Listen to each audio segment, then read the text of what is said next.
Bien, jusqu'à présent, on a expliqué pourquoi dans la théorie de Solow, la croissance économique et les mouvements de marché, les incitations en fait à investir ou au contraire à embaucher du travail, menaient l'économie, en tout cas menaient à un taux de croissance du capital qui soit équilibré, c'est-à-dire équilibré au taux de croissance du travail et qui soit égal au taux de croissance de la population active, dit taux de croissance naturel. Bien.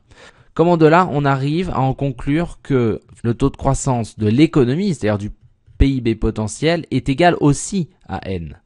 Pour ça, il faut qu'on utilise la décomposition de Solow, sans rentrer dans les détails techniques qui seront couverts dans d'autres vidéos plus techniques, plus matheuses.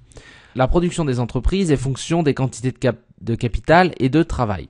On a coutume d'utiliser une fonction particulière qu'on appelle Cobb-Douglas, qui nous dit que f de KL prend cette forme-là.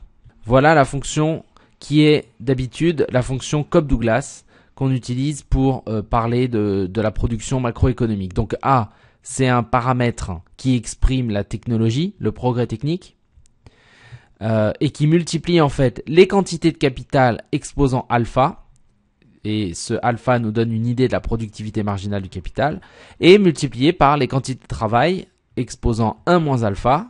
Donc je ne démontre pas pourquoi, on verra ça plus tard dans d'autres vidéos. Simplement, pour passer de cette fonction-là qui nous donne en fait le produit national. Donc si j'ai les quantités de capital, si j'ai les quantités de travail, et si je sais quelle est la valeur des paramètres alpha et A, je peux trouver le produit national. X milliards d'euros. Bien. Mais comment je fais pour passer en dynamique? C'est-à-dire, comment je fais pour avoir non plus le revenu national, mais le taux de croissance du revenu national. Alors pour ça, il faut utiliser une décomposition logarithmique. Donc il faudrait passer ça en logarithme. Et ensuite, il faut dériver par rapport au temps. Donc là encore, on va pas aller trop dans le détail, mais c'est juste pour que vous compreniez pourquoi la décomposition de Solow, elle a cette forme-là. Si je passais en logarithme, j'aurais donc y c'est égal à f de kl égale a k exposant alpha, l exposant 1 moins alpha. Si je mets tout en logarithme, j'ai quoi? J'ai logarithme de y qui est égal au logarithme de a plus, comme c'est des multiplications ici, je peux séparer en logarithme, donc en fait ça linéarise. Donc je peux séparer, donc ça fait log de a plus log de k alpha plus log ou ln, bon c'est des logarithmes, pas rien, peu importe, de L1 moins alpha. Et en fait, ça fait donc log de A plus alpha, puisque c'est des logarithmes, je peux passer le alpha devant, alpha log de K plus 1 moins alpha. Je peux passer la puissance devant, en fait, comme si c'était un multiplicateur. Log de L. Et donc, en fait, une fois que j'ai cette décomposition-là, si je dérive par rapport au temps, si je dérive par rapport au temps, alors magie. Donc c'est plutôt cette expression que j'ai envie de travailler. J'ai pas envie de travailler à la démonstration mathématique de cette expression. J'ai juste envie de montrer que, eh bien, le taux de croissance de l'économie, c'est ça qui nous intéresse. Le taux de croissance du revenu potentiel, c'est égal donc au taux de croissance de A, du paramètre A, plus alpha, puisqu'il y avait un log, le taux de croissance du capital, plus 1 moins alpha. Vous voyez, taux de croissance du travail. Donc, en fait, quand on est passé de 1 moins alpha log L à la dérivation par rapport au temps, ça se transforme en 1 moins alpha delta L sur L. Et ici, ça fait alpha log K. Si vous dérivez par rapport au temps, on va se retrouver avec alpha delta K sur K. Donc, taux de croissance de K. Et ici, log A, il n'y a rien devant. Si vous dérivez par rapport au temps, on va se retrouver avec le taux de croissance de A. Donc, c'est une manipulation mathématique qui nous permet de comprendre comment on peut décomposer le produit.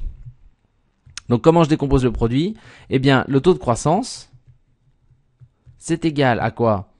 Eh bien, c'est égal à delta A sur A. Alors, pour l'instant, on va dire que le paramètre A ne bouge pas. C'est-à-dire, pour l'instant, on va dire qu'il n'y a pas de progrès technique. Justement, pour que vous puissiez comprendre. Donc, pour l'instant, ça c'est... Le paramètre A ne bouge pas dans le temps, donc il n'y a pas de croissance. Donc pas de croissance, ça veut dire qu'il reste le même à chaque période, donc c'est 0. Et puis ensuite, alpha delta K sur K plus 1 moins alpha delta L sur L.